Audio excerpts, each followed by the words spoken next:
With this breaking news, what practical benefits can come from rebuilding direct military communication between the US and Russia, especially during ongoing conflict?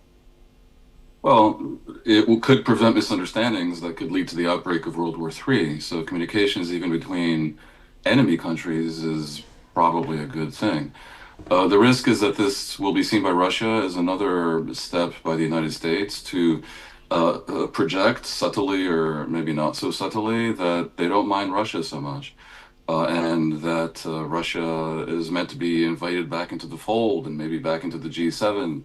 Trump famously understates the degree to which Russia is the aggressor in this war, and he's flirted with suggesting that Ukraine started it. He's called Zelensky a dictator, which is false, ignoring the fact that Putin is. So, steps that see the US coming closer to Russia, both in real terms, but especially in messaging terms and political implications, I think will be viewed somewhat askance by the democratic free world that the Americans are supposed to be leading, but to which they appear increasingly indifferent. Yeah, exactly. And how might renewed military dialogue help reduce the risk of accidental escalation or misunderstanding between two nuclear armed powers? Well, the fear throughout the Cold War between the West, led by the U.S., and the predecessor nation to Russia, the Soviet Union, was that something could happen by mistake, and then that would trigger a response, and then that would trigger a response, and pretty soon you have a massive nuclear exchange. This is why communication is very, very important. And sometimes that communication can be done and has taken the form of public diplomacy. When the United States discovered missiles being located in Cuba by the Soviet Union in the early 60s, President Kennedy delivered a very public rebuke and threat, and the Soviet Union backed down. So various channels of communication are always helpful.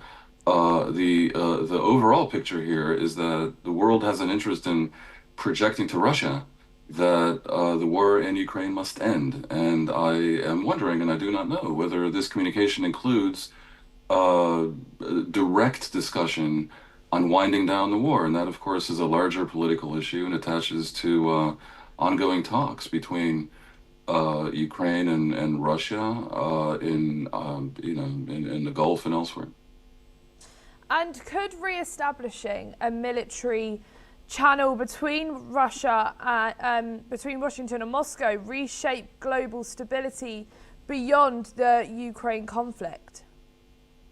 Yeah, I mean, Russia is seen by the Europeans in particular as a major threat, and the fear has been that if they get what they want too much in Ukraine, that might whet their appetite to try to do similar moves in the Baltics and maybe even threaten parts of Western Europe. The Germans in particular feel threatened, and of course, Russia is interfering in all these countries with digital machinations on a political front, trying to help far right parties that might create fissions and divisions and maybe even breakups in the European Union to weaken Europe. All this is part of the edifice, and the discussions with Russia, military talks with Russia, in broader geopolitics, as you suggest, certainly have an impact. But it could go one of two ways. It could either have the effect of taming Russia and making them feel like they're being listened to and their interests are being taken into account. For example, famously and especially, no further expansion of NATO. Uh, versus the opposite. It could make them feel like their rogue criminal actions in Ukraine have gone unpunished, and that really is the danger. And of course, we talk about potential intelligence sharing between the U.S. and Russia. The big question is whether this will come at the expense of intelligence sharing with Ukraine, where the United States, after having basically withdrawn its financial support for Ukraine. That's the main irreplaceable function that the U.S. currently serves in that war. There's no doubt. that Russia will use these military channels with the U.S. to try to, undermine even that and to remove the U.S. entirely from relevance in the Ukraine arena. And that relevance still exists, albeit somewhat transactionalist. Basically, the U.S. sells weapons to the Europeans who buy it, and then via channels in NATO, transmit those weapons to Ukraine.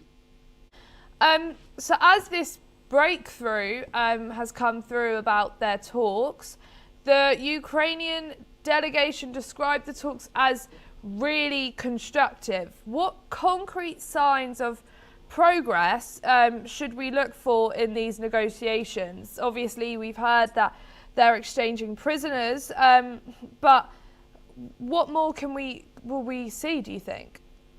Well, I would have hoped for a ceasefire and an explicit agreement by Russia to stop bombarding Ukrainian energy infrastructure for the express purpose of causing Ukrainian civilians to freeze to death in their very harsh winter. Um, as far as we know, Russia has not backed down a whit from its demands, not only that Ukraine cede territory that Russia has occupied to date, but also further territory in the four regions that Russia illegally annexed, that they haven't been able to occupy, and where they've been held at bay by Ukraine's a string of fortress cities that really do harm the Russians' ability to move forward. Now, none of that has happened. I'm a little bit underwhelmed by this prisoner agreement. I mean, it's great for the under 400 prisoners of equal number on each side that were swapped or will be swapped, but I mean, Ukraine is getting back under 200 people. We believe over 4,000 are being held by Russia, possibly many, many more. And that doesn't include civilians in the areas Russia has occupied that are being killed, arrested, and abused in every way. Russia shows no sign of ending its criminal action in Ukraine. Obviously, the Americans, by restoring relations in various ways with Russia and projecting to the Russians that they're still welcome in the fold, despite this happening, risk sending the wrong message and encouraging Russia to continue. So it's possible that things were agreed in the talks that have not been made public. But if one is to judge by what has been made public, I see no particular progress towards anything that could lead to an end to the war. And if anything, we saw this week Xi Jinping and Putin, deepening their ties, having this talk, signing alliances with Iran, basically projecting to Russia that China will continue to enable its aggression in Ukraine to continue as it buys about half of Russia's oil and greases the wheels of Russia's war machine. And you just touched on it there, but obviously we've heard but both sides agreeing to a 314-person prisoner swap, but we haven't heard anything about a ceasefire for now.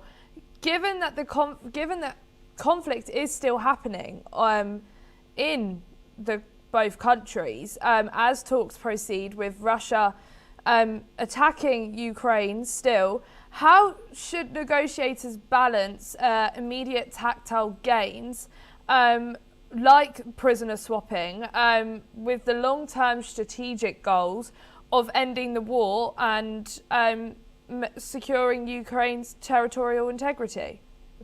The immediate tactile gains should be seen as a bridge to the overall strategic goal, which is not only to end the war, but to the degree possible to restore Ukraine's territorial integrity, to allow Ukraine a fast track to the European Union, to allow Ukraine to provide Ukraine security guarantees against any further aggression that would be equivalent to NATO membership without constituting NATO membership, because I think that is off the table.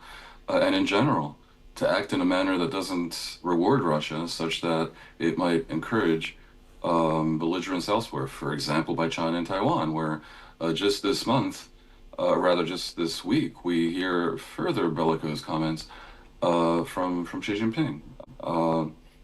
Of course, instead of doing any of that, the U.S. administration appears to be justifying aggression towards vulnerable neighbors and allies with its posture towards Greenland and Denmark, which hopefully they stood down from, but we may not have seen the last of that.